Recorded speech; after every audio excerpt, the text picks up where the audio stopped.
I was worried about microplastics and fluoride in my family's drinking water. And after spending nearly all our money on buying our home, we needed a cost-effective DIY solution. After a ton of research, I landed on this 4-stage under-sink reverse osmosis system, or RO as they say.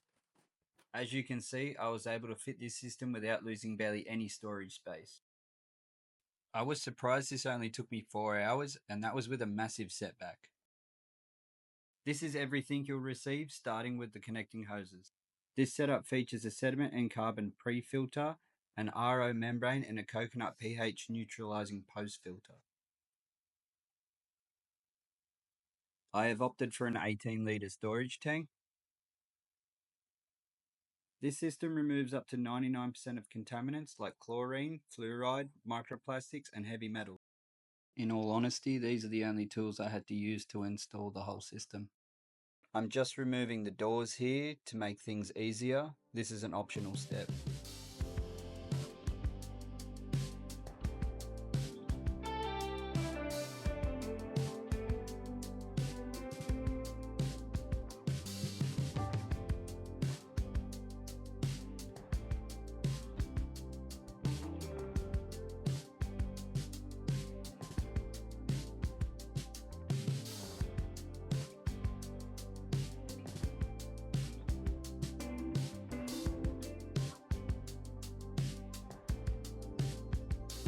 This is going to be what I'm working with today. So here I am turning off the cold water. You turn it off at the front mains as well.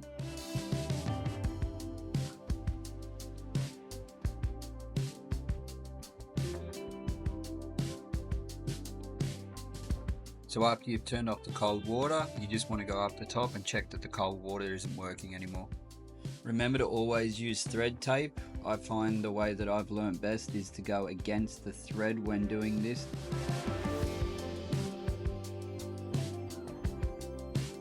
Stick around at the end. I'll do a complete price breakdown of my system and how much it costs to run the system on a yearly basis.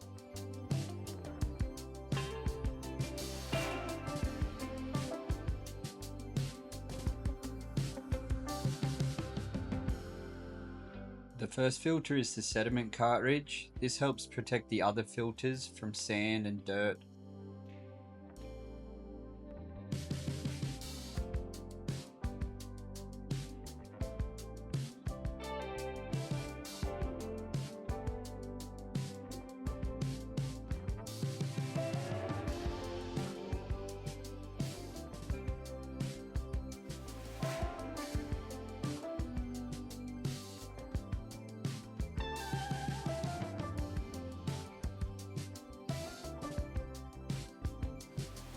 The second filter is the coconut carbon block water filter, and its main job is to get rid of chlorine. Putting in the filters is very basic. It just involves unscrewing the cartridge, putting in the filter as shown, and then screwing it back up.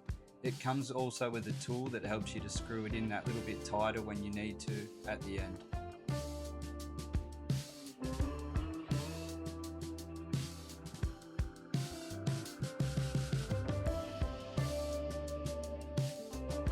Next is the RO membrane, the engine room of the system.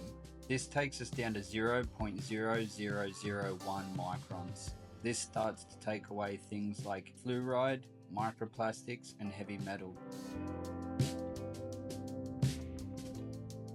So here we're going to connect our quick connect faucet adapter as shown.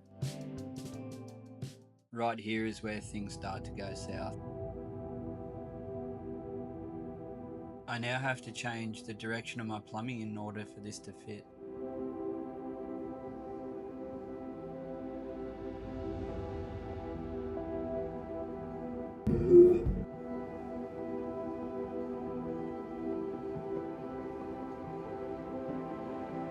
As you can see, this probably was a good idea from the start anyways, as there was a lot of build up in these old pipes.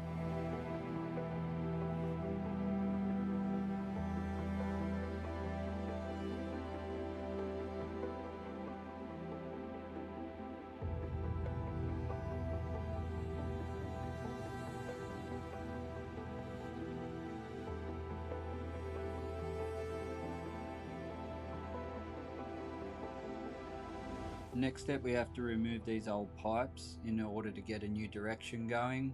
I'm not a plumber, so I was unsure of what to do here exactly, so I just got a heat gun, vice grips, a pair of snips and a flat-headed screwdriver. I'm sure there's a lot easier way to do it, but it was what I could come up with at the time. It seemed to do the job just fine.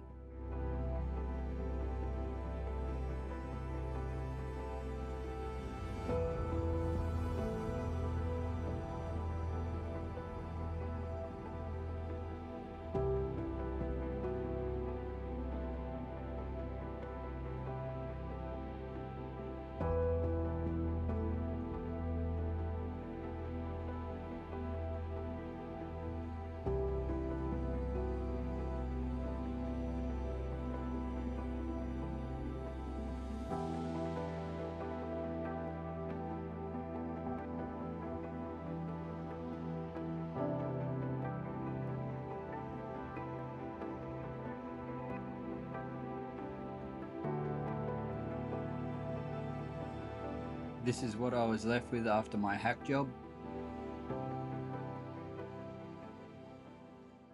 Again, not a plumber, so I just got a heap of different parts to see what I could do to get it all to fit. I was able to get my adapter in now and get my pipes to fit around it.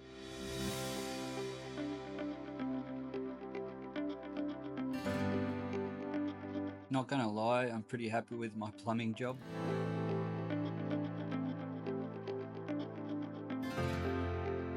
Now I was able to get back to the job at hand. First, this involved drilling the hole for the drainage valve and installing it.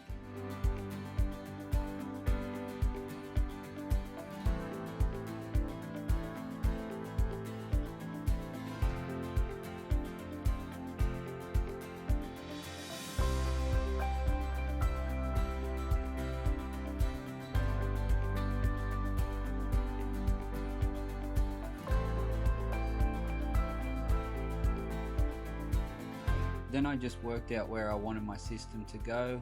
I drew this up on a piece of paper to know where my bracket would be, and then I drilled the holes. I then came through with the screws, leaving a little bit out so the system could just fit and slide into place.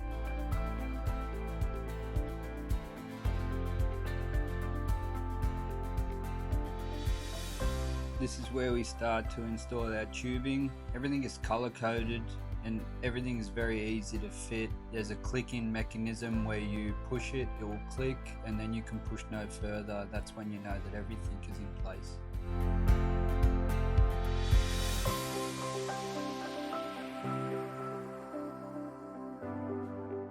So here I have the yellow tubing and the black tubing fitted. The yellow is to the storage tank and the black is to the waste.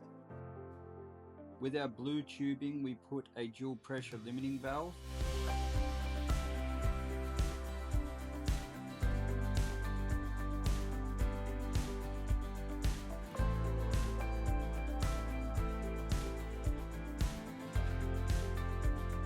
We are now ready to start connecting. Our blue tubing goes to our feeder.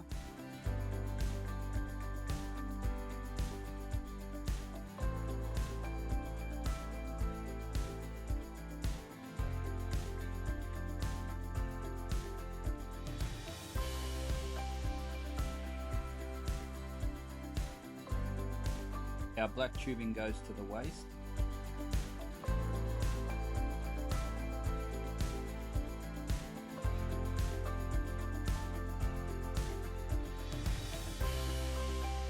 Our yellow tubing goes to the storage tank. It goes in and out the same tubing. It has a cutoff valve for when it comes out so it can go through the last filtering systems to the water system itself.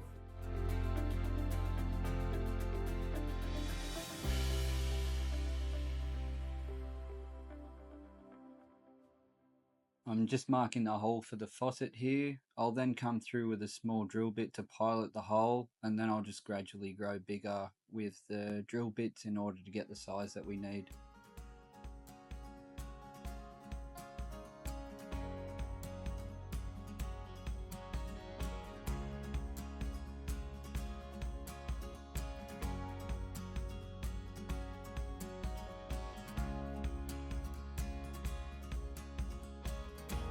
Make sure you have all the right rubber components and stoppers in. You'll put the faucet in through the top, then you'll come in through the bottom with a washer and a nut. You're going to screw this in and tighten it in this place.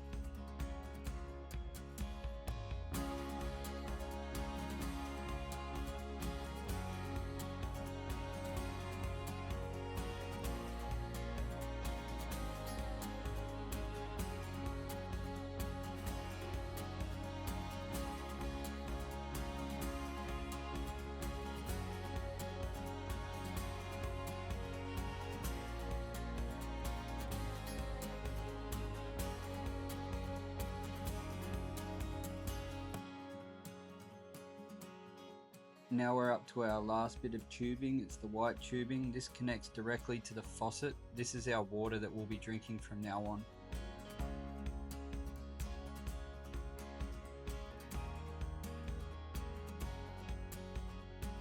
At this stage, we're right to start turning everything back on.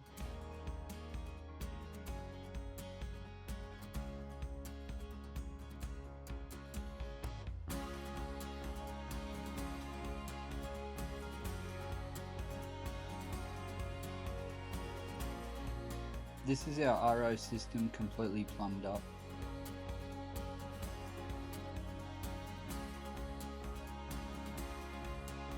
We now have our cold water tap working, and our reverse osmosis water is coming out through our other faucet.